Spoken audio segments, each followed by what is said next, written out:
Hi, and we are live again to my Learn and Grow Snappy Chats. This is all about the challenges we face in business. I'm Christine Bell, and I love having these chats with fantastic people every week.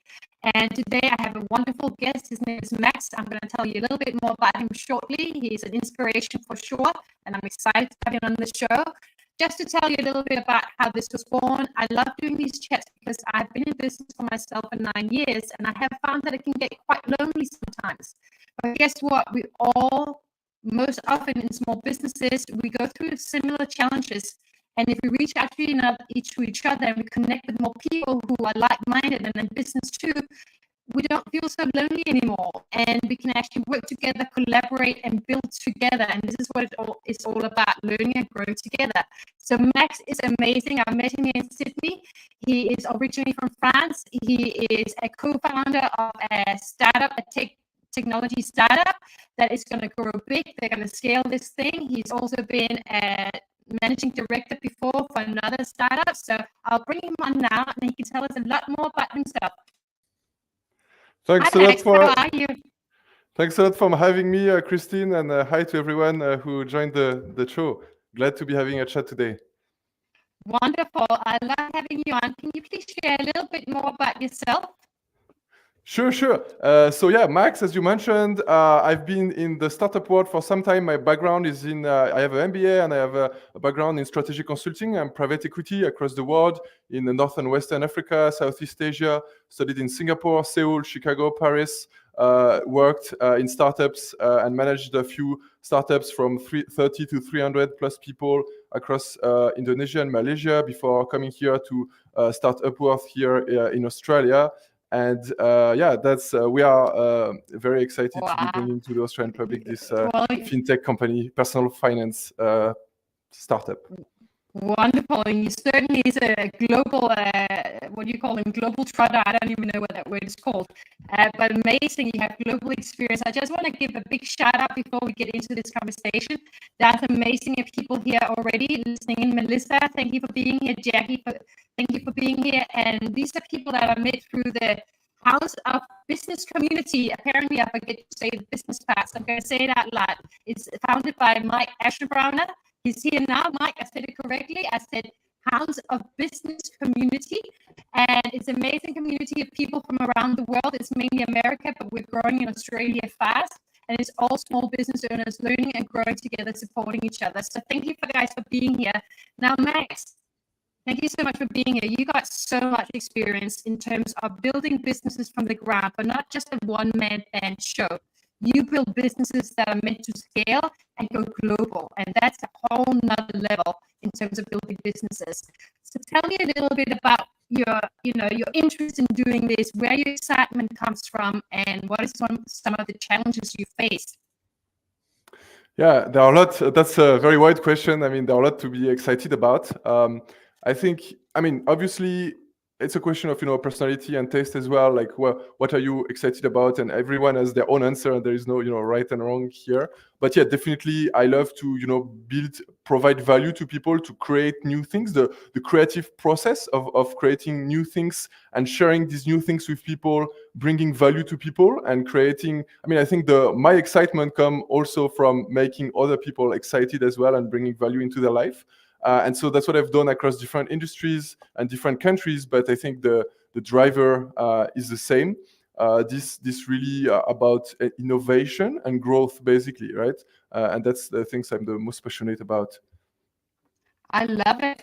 And so your recent business that you're a co-founder of, please tell us a little bit more about that and some of the challenges you faced building your own business together with your co-founder. Yes. No, that's indeed it's a lot of excitement, as we said, but also there are a lot of challenges of starting a company from scratch. And I think I really like the comment from Jensen Huang, the founder of Nvidia, and he said if he had known how hard it would be, he would have never done it, right? So I guess you need to learn and grow, but sometimes it's also important in order to grow to not know certain things so that you jump first and then you learn to swim, right? So look, I think in terms of challenges, my challenges and our challenges at Upworth are interesting because they apply obviously to what we are doing today, but they apply to many businesses. And I think both businesses that are, you know, maybe small businesses and also businesses that have an ambition to grow on a global scale. Because when you start from scratch, you are coming, I mean, and especially if you're doing something new, you're basically, it's actually much easier to have direct competition. So you can just say, I am like X and I will do things this and this better or differently, right? But when you are creating a new type of solution or product, you have a huge education challenge, right? Of basically explaining people what you are bringing to the market in ways that are simple, clear, and that people can relate with. So, and that leads me to Upworth. Maybe, sorry, you wanted to say something? I was just going to say, and we'll get to Upworth as well, but you made some really important points. I just want to touch on this. One is courage. It takes courage to build a business, yeah? It is not for the faint-hearted. You actually have to get courage, and you have to be willing to fall down several times as you learn and grow. And I think you made a really good point as well around building from scratch. When we build something completely new and there's no one else doing it, education is big because people are not aware exactly what we do, how it fits into their life, why they should use it. And I think they say that most often it's not usually the original company that is the one that grows the biggest. Is usually the second or the third one that comes into the market, because they often sit and watch the first company and learn from all their failures, yeah, and then do it differently, yeah. So it takes courage to build from scratch. Absolutely. So yeah, we hope that being the first to do it in Australia will not be taken over by the second or third, even though we welcome more people in the space because it's an important problem that we are solving, helping people to manage their finance all in one place on Upworth. So, yeah. I mean, there are different ways to present Upworth. One of them is that Upworth is your personal financial passport. So you have one place when you can connect all of your financial data, bank account, investment account, crypto, property, loans, everything in one place. And then from there, you can actually get a lot of value out of it, just like you will get from a passport. So it will be a passport for you to use this data to apply to certain financial products. Right now, we are already doing the property financing strategy. And so we are helping people to access home loans and have the overall strategy, as well as going into the details of finding the right products for them. But also it's about insights, right? So it's about connection to products, to connections to insights, and enabling people to track, plan, and grow their wealth. So that's what Upworth is about. So you can call it as well a one-stop shop for personal finance. But I think you touched on something very important. Is like when you are doing something new, and it's about education. And I think so. Another way to answer the question, what is Upworth, is also it's a community, right? It's a community that we are building, a community of like-minded individuals that want to take control over their financial lives. And that's really, I think, important for us because, and that's maybe one of the advantage of being, a relatively small company early on, where you have a very strong freedom as founders to influence the culture of the company and the brand. And so what you build is something really genuine, something when you really can express your vision and yourself, which can be a little bit too very much harder in big corporations, right? So when you are a small fish in the pond with all the big sharks, you need to, be maybe this kind of shiny golden fish that attract the attention, and that also go in a direction that is not the one that is taken by the sharks. That is so true. There's something to be said, as much as we have challenges in business, there's something to be said for the fact that we get to express our why, our purpose, build a culture that is important to us, that fits our values. And it sounds to me that you very much have your heart and your values at the forefront of the business you're building to help people stay in control, get control, build their financial freedom, and be in control of that. So I love what you guys are doing. I just want to keep a couple of shout outs here. Mike is saying, I agree, it's easier to compete than to create something virtually brand new. Melissa is moving to Australia. That's great. We look forward to having you here, Melissa. So she's trying to move her retirement funds around. So she would like some help potentially of being in this space. Are you going to go global, Max?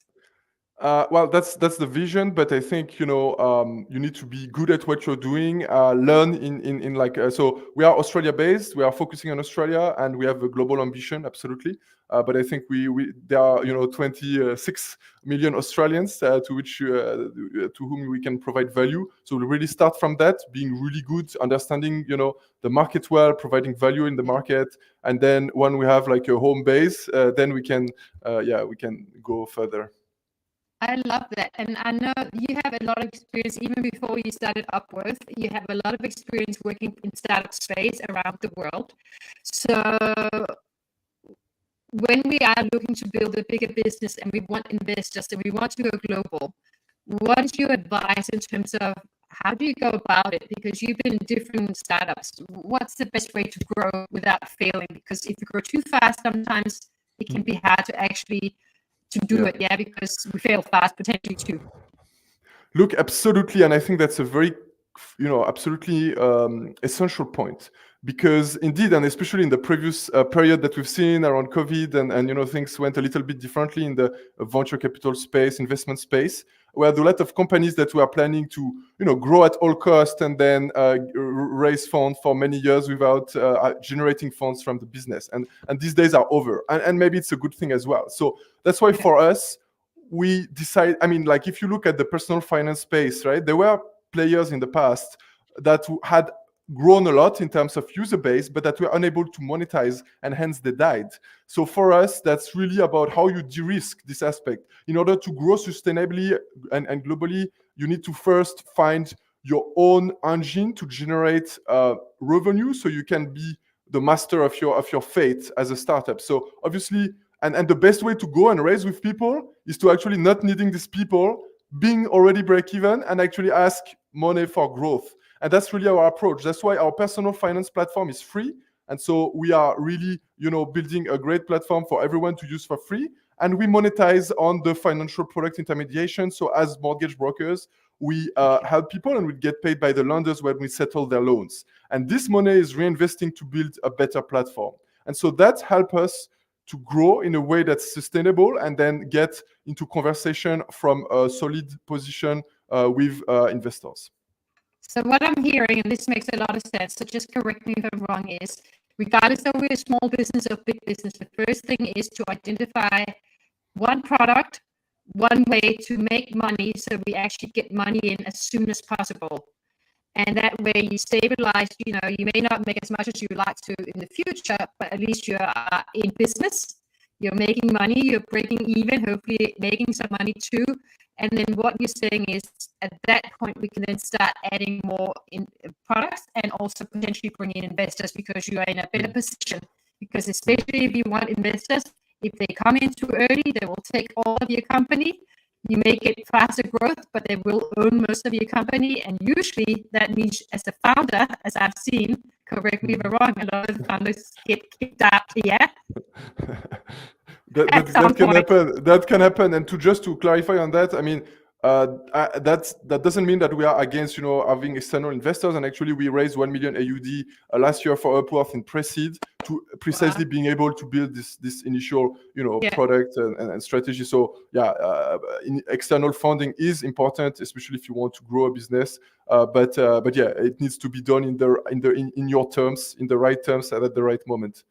Yeah, to make sure I guess you want to work with the right people. So when you bring people in, you want people who fit culture, who believe in your vision, who buy into your values. Yeah, the same goes for investors. I imagine you want to actually align if you want a long-term relationship. Absolutely. Wonderful. So what else would be your advice in terms of now that we're building business? Because I understand the practical parts of it, but to have a mindset, because you've been in the startup space for a long time, it takes a certain personality and a certain mindset to thrive in this environment. What would you say is your greatest advice in terms of the mindset we need to cultivate, and how do we do it? Yeah, look, I mean, the general term for that, I guess, is growth mindset, and it has several pieces to it. But I think, look, the truth is, it's very rarely people that are very, very entrenched in an industry that will be the one bringing innovation to this industry. So when people tell you, oh, you've not 20 years of experience in this industry, you've never going to make it, like think twice, because actually, and I've was in strategy consulting before, which means I was applying methodologies and strategies to help businesses in very different industries, even government entities and things like that. Yeah. And so it's just like in art or in science, right? Like there are a lot of like comparison pathways and concepts that can be used across industries, across sectors. And so, I think, as you mentioned, the most important is the mindset and how you can bring your experience from different industries, from different, jobs that you have had into solving a problem, a very important problem. And so I think what limits people is precisely, all the limiting beliefs they have about their own capacity to achieve certain things. And unfortunately, many people that have great ideas just don't go to the next step because of, maybe you mentioned courage, maybe they fear that they are not the right person for that. But the thing is, how you become the right person for that is by doing it and by getting things started by learning about it and by starting building. Because then once you build, you are able to share. And once you share, you are able to get feedback, user feedback, and encouragement that really motivate you to go further. Also, people that will tell you what you do doesn't make any sense, it will go nowhere. And actually, I'm going to tell you a good news to you and our audience today. This is great. Actually, in order to succeed as an innovator, as a new startup founder or business founder, obviously you will need to convert people to what you do and get them motivated. But you need structurally a vast amount of people that don't believe in it at all, because that's precisely why what you're doing have not been done before and what you will be really bringing change in an industry. So think of these people that, in a sense, reject you or tell you that you're not going anywhere as a necessary part of the ecosystem in order for you to succeed. I think that you had so many great points that I just want to try and touch on some of them. One is this thing of you've got to get out there. As much as I'm all about you've got to do research, but you can get out there and do your research at the same time. So, for example, some years ago, before the lockdowns, I was working mainly with big businesses. I had the relationship. It was great. It was making money. But I started networking with small business owners, and I felt I could really help them. But they didn't know what I was doing, and they didn't really understand it. And I didn't know how to offer something at a price they could afford. So guess what I did? I walked into WeWork, courage before confidence, because I certainly have had to work on myself, where that's one of the things in my mindset I've had to work on. I walked into WeWork and I said, hey, I've got a meetup group. Can I have it here for free? And I'll bring people in. They said, if you can bring people in, you can have the space for free. And I said, let's do it. So I thought, let's do a meetup group, put it out there, see what happens. Yeah. And thankfully people did sign up. I didn't know what to offer, so I thought I'll just put on a presentation, see where it takes me, what they respond to, what they like, what they say to me afterwards, yeah? And I'll ask for feedback. And guess what? People love to help people. So if you're willing to put yourself out there, be a bit vulnerable, share what you think you're about, try it out and ask for feedback. Most people, whether you enjoy the feedback, it's a different matter, but they will try and help you from their perspective. Absolutely. And for me, that is so important what you're saying, get out there. Show it to people. Get the naysayers out there. Hear what they say, because often when we hear the naysayers and the positive ones as well, for me, that's when I start going, okay, this is where I'm actually solving the problem. This is where we're different. This is what I am bringing to it that makes them interested. This is my background that's helping them bring it to life. And this is my unique value proposition coming to life. Yeah, no, I mean that's a great way to explain it. And I think, I think it's about a mindset also of having the long-term vision. And I think the most important in terms of growth mindset is like add value to others, help where you can help, and don't think too much in short term, or I want this or this outcome from this chat, but rather how can I help others? And when the time comes, they will, and also being very open in how others can help you. Because the truth is, some people you really want them to have them as users, let's say, but actually they are not interested by themselves using it. They see the value, but maybe they are not the right personality type for it. However, they might know someone that is interested to invest, or they might be investors themselves, or they might know someone that could be a business partner for you, and vice versa. So like when you go to people, be this kind of genuine and open passionate about what you are building, sharing what you do, building value to the other side, but don't impose upon others how do you want them to bring value to you, because they know better than you. If you do the right thing, they will think in terms of how can they bring value to you by themselves. Exactly. That's exactly right. When people say to me networking, how do you want me to bring value to you? I'm like, I don't know. I don't know what you took from this conversation and how you see it. Yeah. So bring value the way you want to. Exactly. And when I meet people, I just think of, when I get to know them, I think, how can I do it? And it often comes naturally. It's not something I go out every day, must bring value to this person. It just happens, when I see the opportunity. And I love that. And it's back to this. I just want to have another shout out to the Hounds of Business community. Did you hear that, Mike? He's on here right now.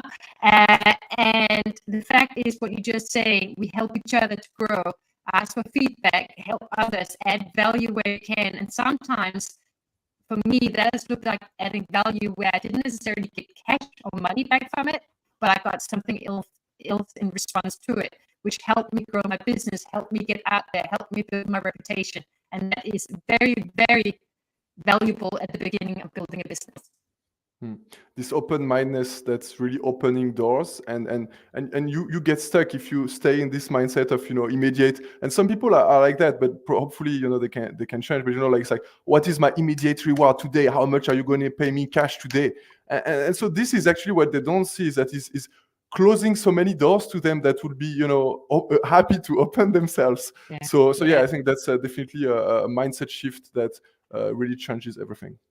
And it sounds to me like it's all about building relationship rather than pitch slapping someone off the bat, yeah? Exactly. Genuine relationships. I love that. So thank you so much. Are there any other thoughts that you have in terms of how people can not just grow a business, but scale a business and build the teams? Because one thing is when we start building other people in, now we bring them in. Now we're changing the dynamics within the business too, aren't we?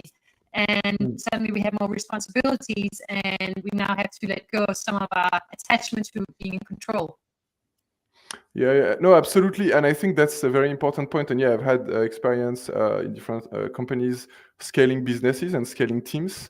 And I think a mistake that some people do is that they behave a certain way with outsiders when they want to build their brand and their businesses, and then they take their employees or their teams for granted, and it's like, oh, whatever, it's just my junior employee, and they treat people badly. And actually, your team is like obviously like one of your most important assets, and the work you do to educate, to grow, to bring value to others outside of your organization.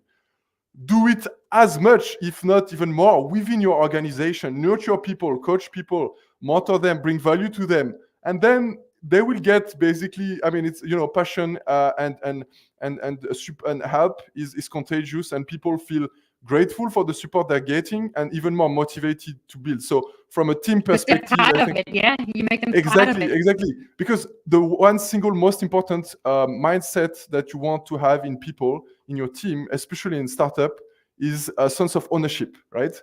Autonomy, independence, building things, because you don't have time for all this back and forth constantly about anything and everything, right? So you want to empower your team. And how does that happen? They have to feel and to, in practice, be shown that they are owners. So obviously that's why they are in practice actually, like a stock option system to actually make early employees and most employees. I personally believe all employees, either from the beginning or relatively quickly get some level of stock option or ownership of the company in real terms. But on top of that, it's not only about the money, right? It's about how in the way you work with them and you empower them, they can feel that they are being an important part of the company, and that they are living by the spirit and the objective of the company.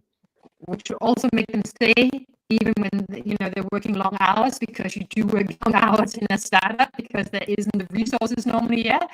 So you gotta have people motivated, and if they, what I'm hearing from you, and we'll finish now, even though I'd love to chat more, is all about building your fan club within your business and outside your business. Yeah, start by building your brand fan club because they will help you grow.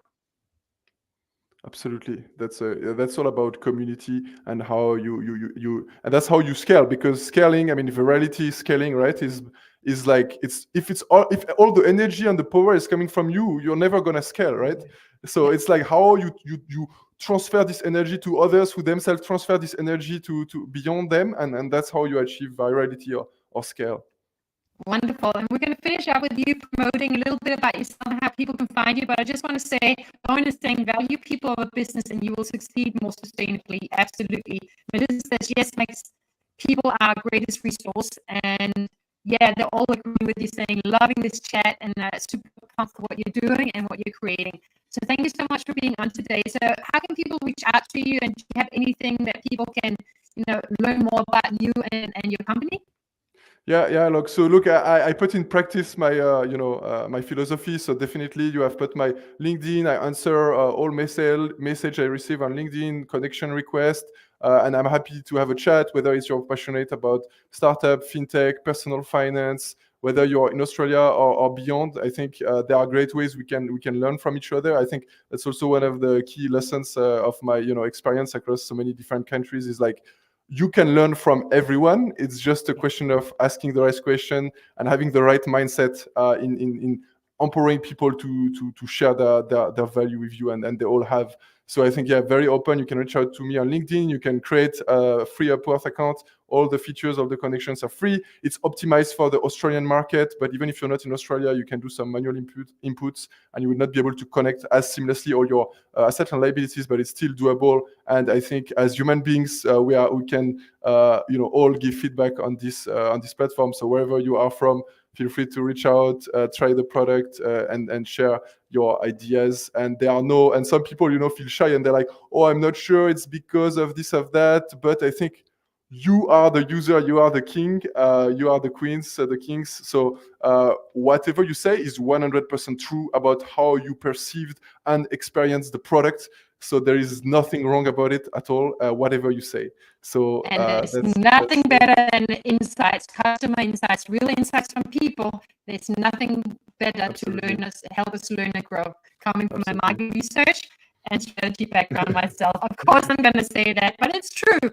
We can learn from each other, and we can learn and grow together. And it's all about having that mindset that we're not competitors per se. We are all here together. We all got something different to bring to this world. And as long as we stay in our truth, and as long as we stay excited about what we're about and our why, let's go for it. Yeah, why not? We only got this life as fast as we know. So thank you so much for your time. I really appreciate it. Thank you very much. And I will end off a quote. Actually, we have American friends here. So from a great American, Mark Twain, who said, they didn't know it was impossible, and so they did it. I love that. Thank you so much. And thank you for everyone being here today. Melissa, Mike, Lauren, and whoever else. I think Merkel was on here too. And I'm just scrolling up who I can see. And there's people I can't see here as well. So lots of people on here. So thank you so much for your time. I appreciate it. And we're going to wave goodbye for a little second as we turn off this stream. Bye-bye, guys.